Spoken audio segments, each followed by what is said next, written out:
സമാദരണീയരായ ഉസ്താദുമാർ, പ്രിയ സദസ്യർ, സ്നേഹധന്യരായ കൂട്ടുകാരെ, ആദരപ്രഭ തോൽക്കുന്ന SSFന്റെ പ്രൗഢമായ 32ാമത് എഡിഷൻ കണ്ണൂർ ജില്ലാ സാഹിത്യോത്സവ വേദിയിൽ ഞാൻ നിങ്ങളോട് ഒരു കഥ പറയാം.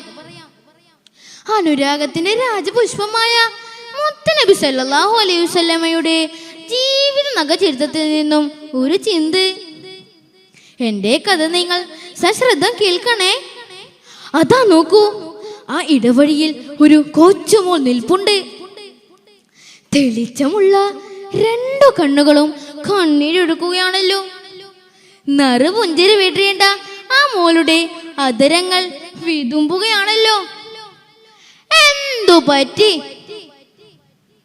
ചിത്രശലഭം പോലെ പറുദീസകളിൽ പാറി നടക്കേണ്ട ആ മോൾ ആ വഴിയിലിരുന്ന് കരഞ്ഞു നിൽക്കാൻ കുറച്ചു നേരമായല്ലോ. മോളെ, മോൾ എന്താ ഇവിടെ നിൽക്കുന്നത്? കാരുണ്യക്കടലായ നമ്മുടെ മുത്തുനബി സല്ലല്ലാഹു അലൈഹി വസല്ലമയുടെ സ്നേഹമസൃണമായ ചോദ്യം. യാ റസൂലല്ലാഹ്, ദേ ദൂരെ ആ കാണുന്ന വീട്ടിലെ അടിമപ്പെണ്ണാണ് ഞാൻ. മുത്തുചിതരെ പോലെയുള്ള ആ വാക്കുകൾ മുത്തുനബി സല്ലല്ലാഹു അലൈഹി വസല്ലമ സാകൂതം കേട്ടു. വ്യസനത്തോടെ കരയുന്ന ആ മോളെ ചാരത്തേക്ക് വലിച്ചിട്ട് അരുമയോടെ മുത്തുനബി സല്ലല്ലാഹു അലൈഹി വസല്ലമ ചോദിച്ചു, മോളെ, മോൾ എന്തിനാ കരയുന്നത്?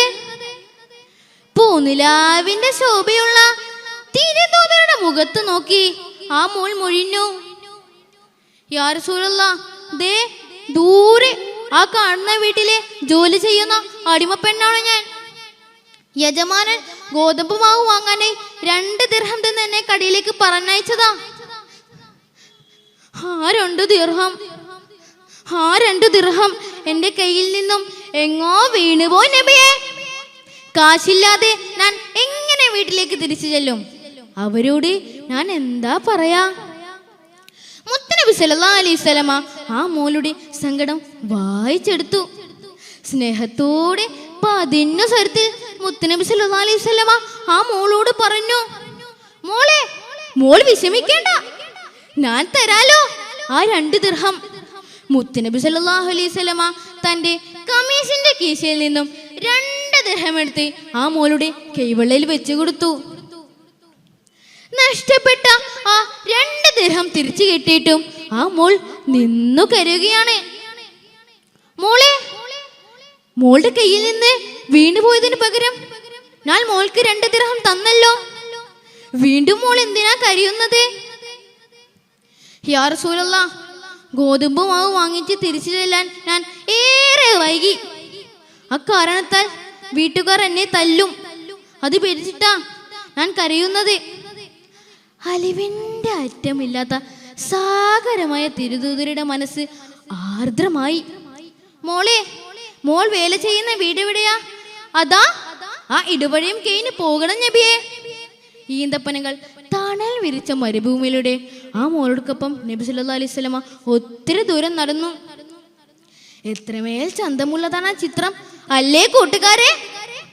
സങ്കട പെരുവയിൽ നിന്ന് ആ മോൾക്ക് സമാശ്വാസമായി കൂടെ നിന്ന് നമ്മുടെ ഹബീബ് സല്ലല്ലാഹു അലൈഹി വസല്ലമ ആ വീട്ടിലെത്തി. വീട്ടുകാരോട് സലാം പറഞ്ഞു, അസ്സലാമു അലൈക്കും വറഹ്മത്തുള്ളാഹ്. രണ്ടാമതും ചൊല്ലി. 3ാമത്തെ വട്ടമാണ് ആ വീട്ടുകാർ ഉച്ചത്തിൽ സലാം മടക്കിയത്. നിങ്ങൾ എന്താ 2 വട്ടവും സലാം ചൊല്ലിയപ്പോൾ മടക്കാതിരുന്നത്? യാ റസൂലല്ലാഹ്, സലാം പതുക്കെ മടക്കിയിരുന്നു. അങ്ങയുടെ സലാം ദുആ ആണല്ലോ, അത് അധികമായി കിട്ടാൻ ഞങ്ങൾ ആഗ്രഹിച്ചു.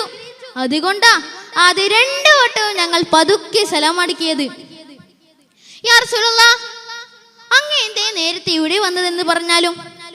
വീട്ടുകാരുടെ ഭവ്യതയുള്ള ചോദ്യത്തിന് തിരുനബി സല്ലല്ലാഹു അലൈഹി വസല്ലമ ഇങ്ങനെ മറുപടി പറഞ്ഞു, നേരം വൈകിയതിന് ഈ മോളെ നിങ്ങൾ തല്ലരുതേ, ഇത് പറയാനാ ഞാൻ വന്നത്. നോക്കൂ, ഒരു കൊച്ചുകുട്ടിയും അതും ഒരു അടിമപ്പെണ്ണിനെ ശുപാർശ ചെയ്യാൻ തിരുനബി സല്ലല്ലാഹു അലൈഹി വസല്ലമ ആ വീട് വരെ നടന്നുപോയി. അത്രമേൽ ഹൃദ്യമാണ് ആ സ്നേഹഗുരുവിന്റെ പെരുമാറ്റം. മഞ്ഞുതുള്ളിയേക്കാൾ മൃദുലമാണ് അവിടുത്തെ മനസ്സ്.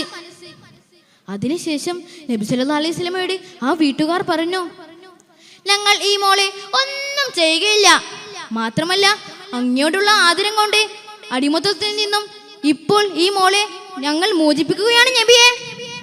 ഇത് കേട്ടപ്പോൾ പൗർണ്ണമി പിടിച്ച ഉപ്പ പോലെ ആ വേലക്കാരി പെണ്ണിന്റെ മുഖം വെട്ടി തിളങ്ങി, കണ്ണുകളിൽ നക്ഷത്ര തിളക്കം.